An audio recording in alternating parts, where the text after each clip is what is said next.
everybody, this is Sandra. Okay, let me take the glasses off because I see the rings. Today I'm making ham soup, okay? I didn't see it in the ball book, but if you look in, let me get my book, get the front of it, Amish book. Oh, y'all know I'm a little slow sometimes. Okay, the Amish canning cookbook, okay? On page 193, it says you can mix and make your own vegetable and meat soup. Okay, so basically you decide on what you want in your soup or how you want to do it. I happened to be shopping yesterday, whatever it was, and found they're called ham shank slices, which would appeal to me because I thought about doing ham soup before, but I said no, I'm not gonna do ham soup because I don't want to have to do all that cutting. Okay, I'm limited to what I will do, okay? But I like these ham shank pieces. See, they come out like this. They're already cut, okay? And I got this at my local Piggly Wiggly. Everybody don't still have a Piggly Wiggly, but we have one where we are, okay? And I'm putting them in pint-sized jars. Because I like my soup to be individualized. You can use quart size if you want to, but I just choose not to. So I'm also going to add, let me get the camera down here. Okay, let me see if I can do this. I'm not techno savvy. It's Tanya. I'm the other sister. Okay, so I have some green beans, some cut up potatoes, and my carrots. I have some tomatoes. They were left over from the last time I did some tomatoes. I have some ham broth that I use better than bouillon, which I've noticed this stuff is good. And really, when I do the calculations, well, after Tanya did the calculations this time, it comes out to about 11 cents a cup. So, yay. And although ham already has salt in it, I'm going to put a little bit of salt in it, my Himalayan pink salt, because if you ever deal with potatoes require quite a bit of salt for you to taste it, okay? Then I'm adding pepper, some black pepper, and garlic powder. And, oh, one more thing. Okay, I thought I had some onion powder, but I don't. But I'm using some of the onions that I had cut up, and I'm putting all this in my jars, okay? And of course, this is a cold pack. In that book, the Amish handbook, it tells you that your meat should be cooked, and it tells you, well, it gives you the hot pack method. But if you ever did in the can, and you know you can do hot pack method, or you can do cold pack method, okay? The processing time is the same. Okay, so for pint size, whether the meat is cooked or not, it's still gonna be 75 minutes.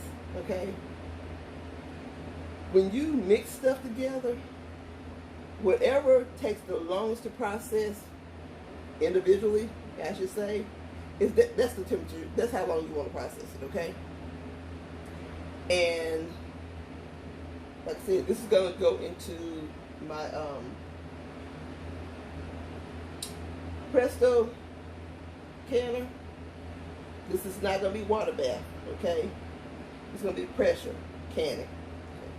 So, I'm going to go ahead and put everything in my jars, and I'm going to come back after I get everything in, because I'm not sure how I'm going to fit all that in this little bitty jar.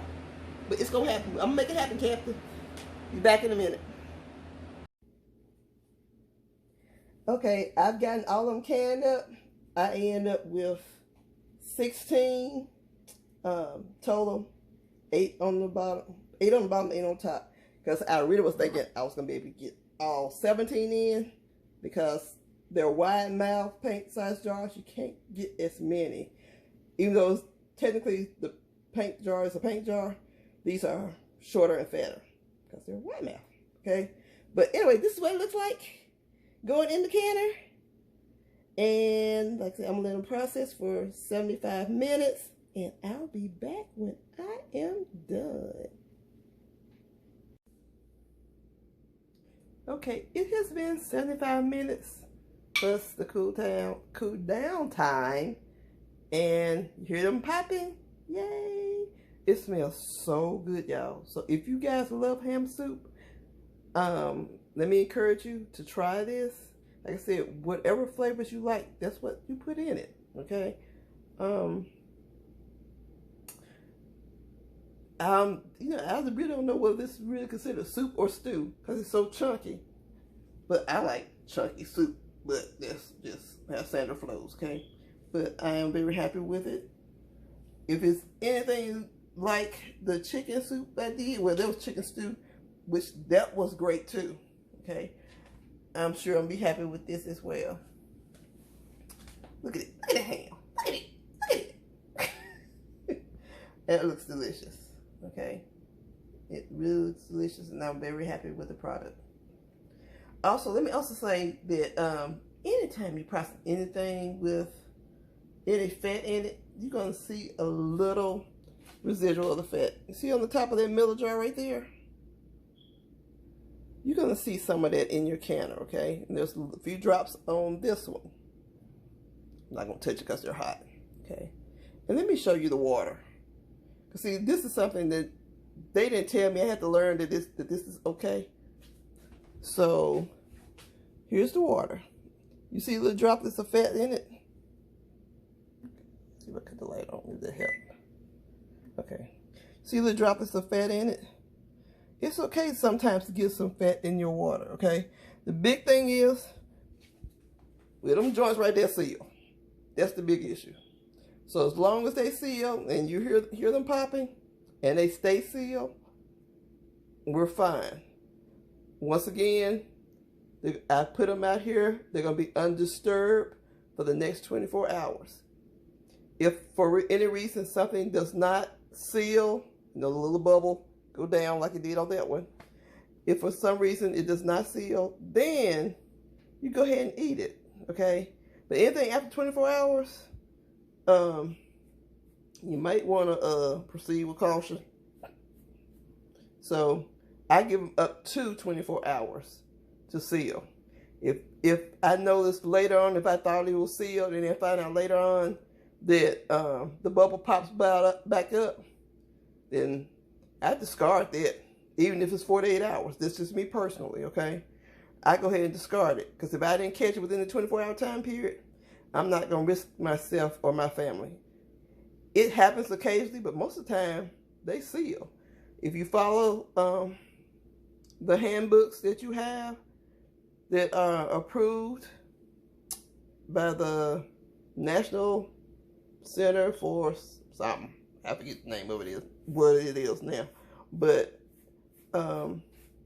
if you follow the guidelines, you will have no problem with your products being perfectly safe, okay? Just a word of caution.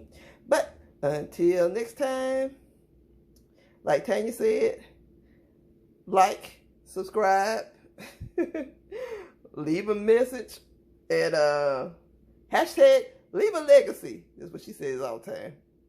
But anyway, hope you enjoy this. Try it, y'all. Like I said, this is going in our pantry. We're stocking up. Like the squirrels, we're stocking up our nuts for the wintertime.